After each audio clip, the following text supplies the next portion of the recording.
Dana White revealed more details about the UFC Sphere card. Dana says he's already spent $17 million on the event. He said, we're going to do 10 fights. There will be a main, co-main, and obviously the card will be very Mexican heavy. I'm already $17 million into this thing, and we're not anywhere near September yet. I keep telling you guys, it's going to be the most unique, bad show you've ever seen in sports. Justin Gaethje explains what he would change if he could go back and adjust his game plan in the fight with Max Holloway. On the Anik and Florian podcast, Gaethje says he would have pressured more. It's crazy. My nose was bleeding, but I didn't feel exhausted in there, which I would assume would be the only repercussion to breaking your nose and not being able to use it as a breathing source. Thank God I got used to that for 13 years, knowing how to, breathe and compete without a nose. And so, yeah, that was just, you get hit, you move on. I got 4 more rounds. It was just really, really good that night. I think my game plan wasn't necessarily the correct game plan, but that's always something you can know after the fact. And I think he fought an amazing fight, and he was very precise and perfect that night. And that was a very, very tough Max Holloway to beat. What do you think you would have changed on fight night? So I think I would have pressured more. I would have tried to move forward and fight at not. No, I thought he would come to me more. Or anything. And then when he did come, it was, few and far between, where it was so, unpredictable and fast that I didn't see it or find it. And if I would have been inside and like I did in the 4th round, similar to the 4th round, the only round that I for sure think I won. I moved forward. I was trying to step on his feet. And yeah, I think that was the way that I had to fight that fight, at least from the 2nd round on.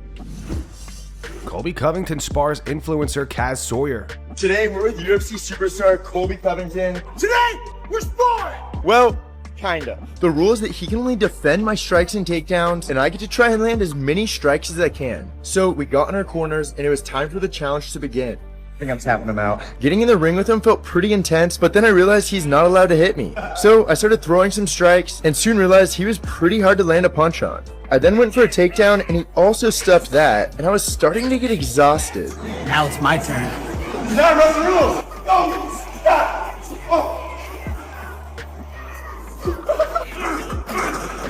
Yo, I think he's done. He's gonna take a nice little trip to the hospital. Yo, you good? That's what happens to virgins around here. We send you to the hospital, we take your lunch money, we stuff you in lockers and give you a good swirly. Anybody comes around here thinking they're tough, they end up like that. Michael Bisping reacts to Nate Diaz suing Fanmio for allegedly not paying him 90% of what he was owed for boxing Jorge Masvidal. Nate claims that he is owed $9 million. Bisping says it's one thing to win a lawsuit, it's another to actually collect that money. He's gonna have to go bankrupt. It's a shame, but that's what he's gonna have to do. Which is kind of for Diaz too, because if he goes bankrupt, he gets nothing. If he goes bankrupt, he probably gets nothing, although they could go after him personally, maybe. But no, I don't think so. If you go bankrupt, that's it, legally. You might be better off just trying to settle with him instead of being hard-headed trying to get the full 9 that he owes you. Maybe settle and say, all right, give me 4 or 5 more, and we'll just call this good, and I'll just bury you emotionally. I really hate that, how you can just go bankrupt. If somebody owes you money, they can declare themselves bankrupt. And then that's it. They're absolved of all responsibility. Free and clear. It's absolutely insane. What would you do? I mean, you could sue him, but if you win, he's going to owe you 9. Which you're never going to get. You're never going to get. You try to settle for something lower to get something. Winning a lawsuit is one thing. Collecting from a lawsuit is very, very different. The amount of people that actually get paid when they even get a judgment or an award is very, very low, I believe. And certainly in a position like this, a boxing promoter, they can just absolve the business, just declare bankrupt. That's it, you're done. Not to mention the fact that it's going to cost a fortune to sue the guy. These things aren't cheap. It seems like it would be a pretty much slam dunk of a case, but still, there's going to be legal expenses there. Which of course, give me what you can give me. Which of course, Fanmio's side, they would have to pay that. They would have to pay the legal expenses. But again, you're not going to get your award. You're certainly not going to get your legal expenses. So it's a really situation for Nate Diaz. He upheld his end of the bargain, did the training, sold the fight, went out there, competed, put on an absolute classic, and then doesn't get paid. Oh, that's got to be frustrating too, because he leaves the UFC, wants to get paid big money. He could have made that in the UFC. He could have made the million in the UFC. Jake Paul is probably chuckling, which really pisses me off. Yeah, because Jake pisses me off. Not for nothing. Jake Paul is always paid, sounds like. And he's seemingly paid all of them well. Yeah. No, he will. He'll be saying, well, I offered you 15 million to come and fight me in MMA, and you chose to go do your own thing, and now you don't get paid.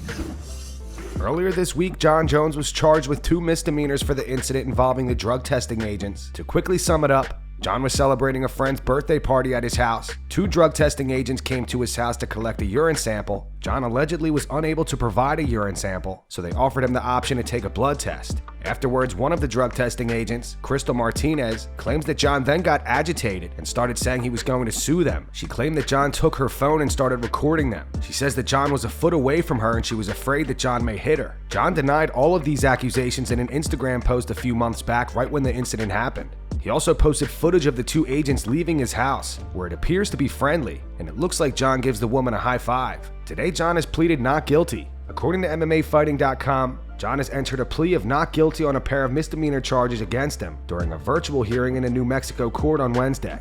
The judge oversaw the proceedings with Jon present on the virtual hearing alongside his attorney. Jon pled not guilty to a petty misdemeanor for assault and a misdemeanor for interference with communications. If Jon is convicted on both charges, he could face less than a year total in jail and fines totaling $1,500. As conditions for his continued release pending a bench trial, with a date still to be determined, Jon was ordered by court to not violate any laws, not to possess any firearms or dangerous weapons. He is not allowed to possess or consume any alcohol or illegal drugs. He has to notify the court if his address changes. He has to maintain contact with his attorney, and he has to avoid all contact with the alleged victims in this case.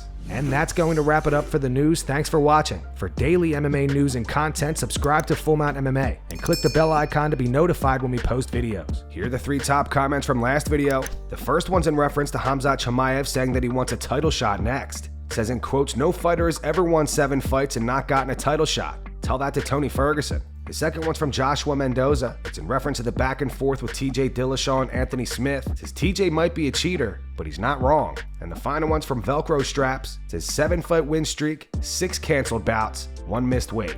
Those were the 3 top comments from last video. If you want to be featured in the next one, all you have to do is comment down below. And if you missed yesterday's news, click the video on screen right now to get caught up.